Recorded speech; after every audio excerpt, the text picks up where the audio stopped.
Minggu kemarin kita sudah berbicara tentang ilmu dasar sosiologi atau sosiologi sebagai ilmu dan juga tentang sejarah. Hari ini Ustazah lanjutkan. Jadi untuk PowerPoint-nya karena minggu kemarin belum ada sehingga Ustazah sekarang membuat semua PowerPoint. Anak-anak bisa nanti mengulang kembali kalau dirasa belum paham atau kok aku tadi belum menyimak, silahkan bisa dibuka lagi. Nah, sekarang kita masuk ke hakikat sosiologi. Yang pertama apa tadi? Kita masuk di ilmu sosial. Gitu ya. Jadi bukan ilmu kealaman atau bukan humaniora. Gitu. Oke. Yang kedua adalah bersifat kategoris.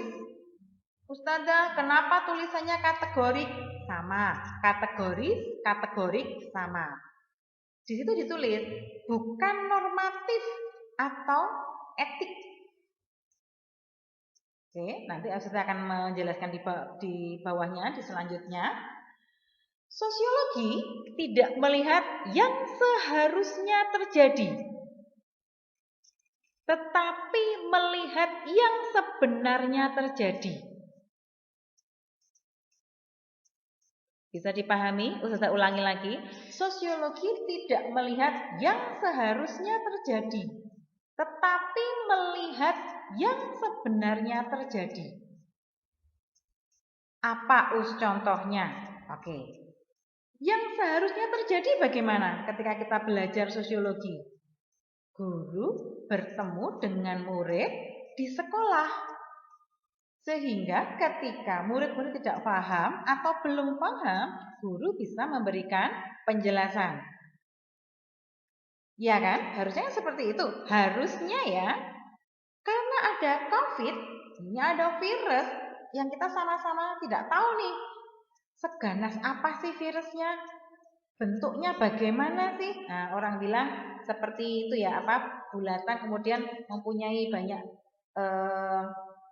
cabang-cabang gitu ya. Nah, seperti itu. Seperti yang anak sudah pernah lihat di beberapa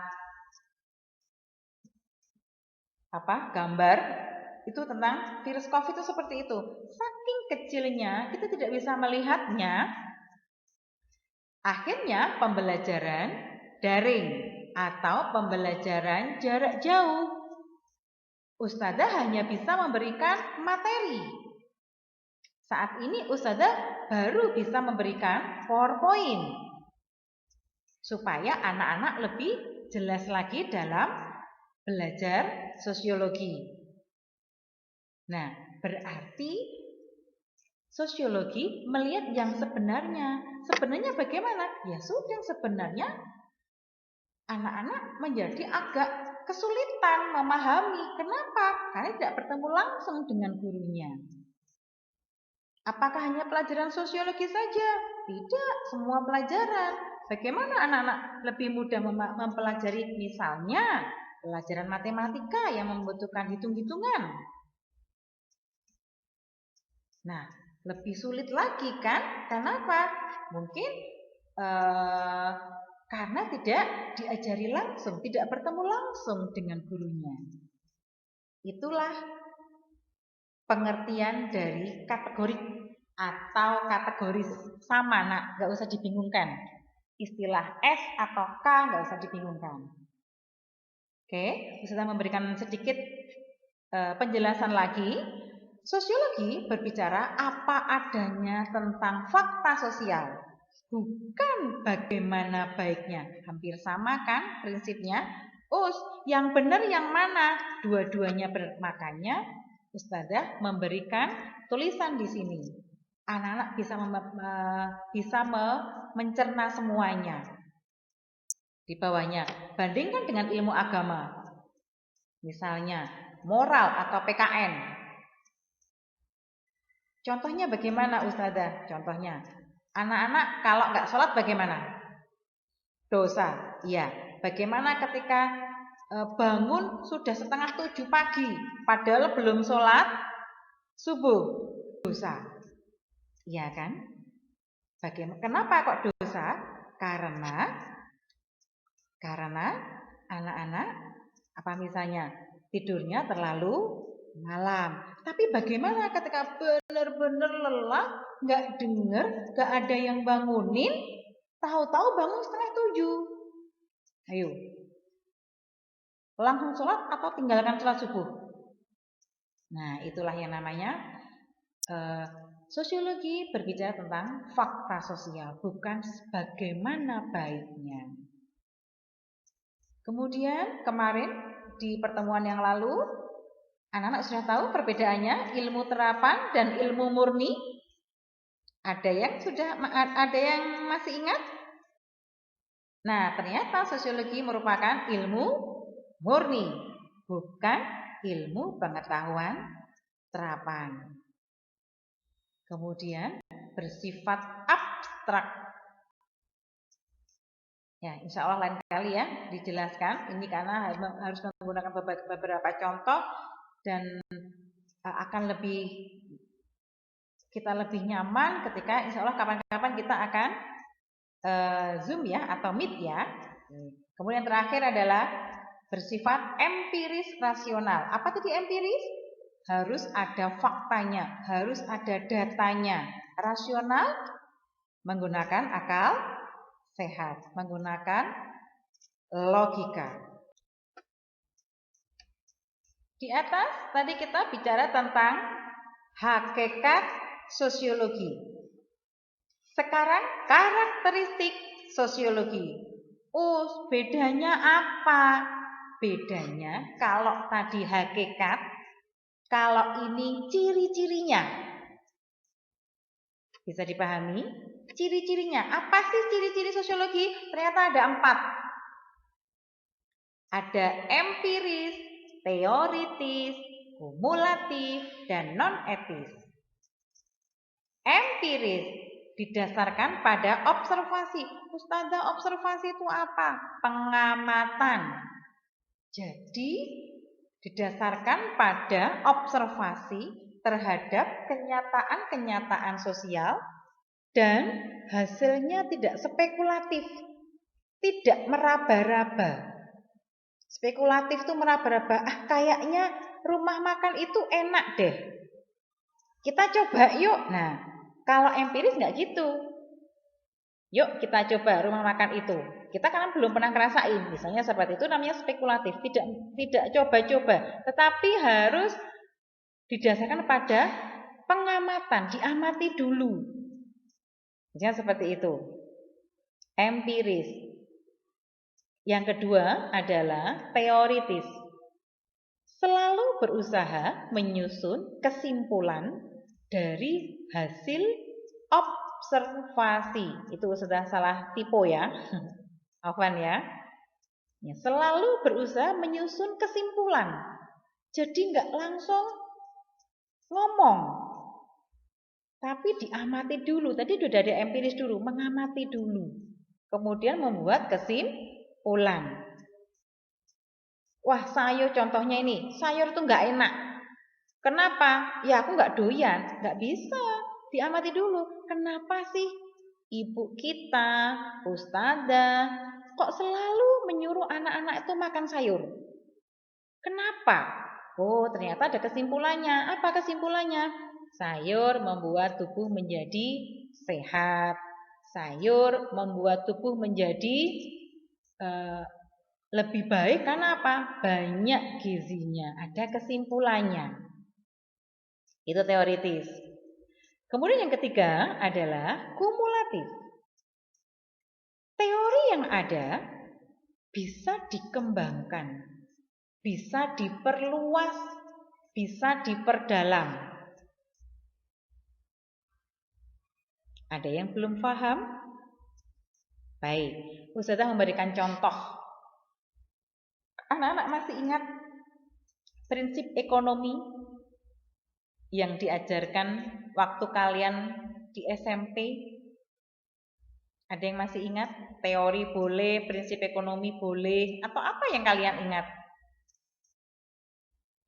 Tadi Ustazah memberikan contoh teori ekonomi.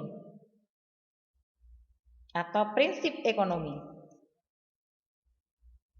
Contohnya adalah dengan modal yang sekecil-kecilnya bisa mendapatkan untung yang sebesar-besarnya.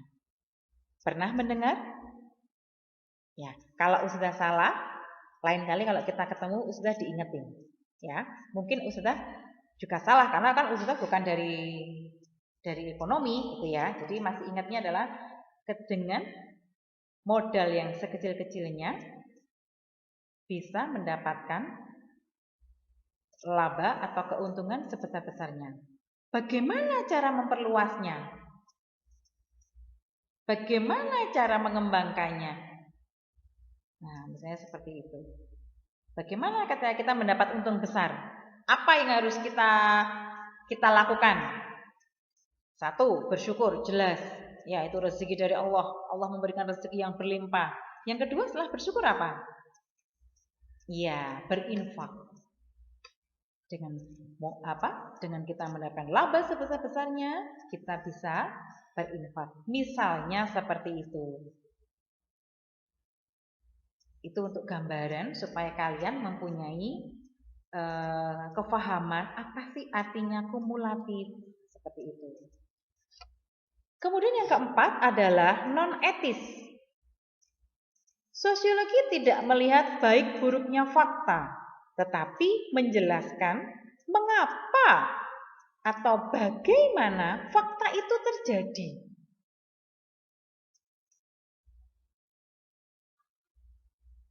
Jadi, kalau kita sudah belajar sosiologi, kita tidak boleh bilang lagi, maaf, kita mencoba untuk menghindari berbicara yang tidak baik.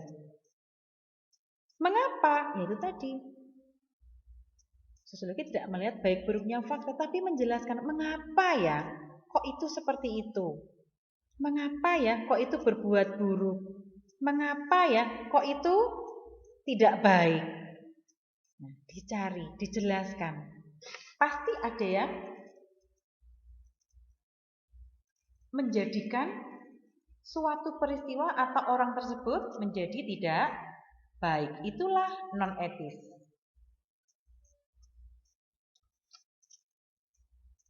Setelah kita membahas hakikat dan ciri-ciri sosiologi, sekarang kita akan membahas tokoh-tokoh yang ada di sosiologi.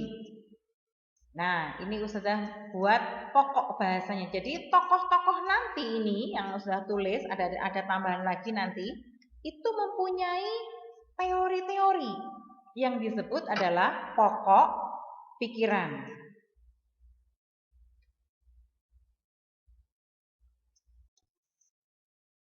Masih ingat? Iya, karena ada tulisannya ya. Agus Comte. Dialah deklarator sosiologi. Ya, tapi masih anak-anak harus ingat juga, jauh sebelum Comte sudah ada. Siapa ilmuwan Islam tadi? Iya, anak-anak sudah bisa menjawab. Jauh sebelum Comte mengenalkan sosiologi pada dunia, sebetulnya sudah ada ilmuwan Islam yang mengenalkan sosiologi pada dunia, hanya tidak diakui oleh dunia. Oke, nanti kita anak-anak bisa membacanya di sejarah kelahiran sosiologi. Agus Comte itu membagi sosiologi menjadi dua, yaitu sosiologi statik dan sosiologi dinamik. Kemudian pokok pikirannya adalah positivisme.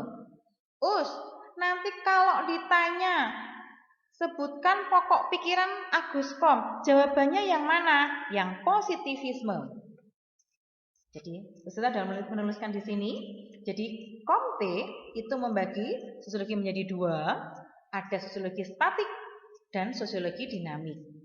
Kemudian, beliau juga mempunyai pokok pikiran yang disebut positivisme.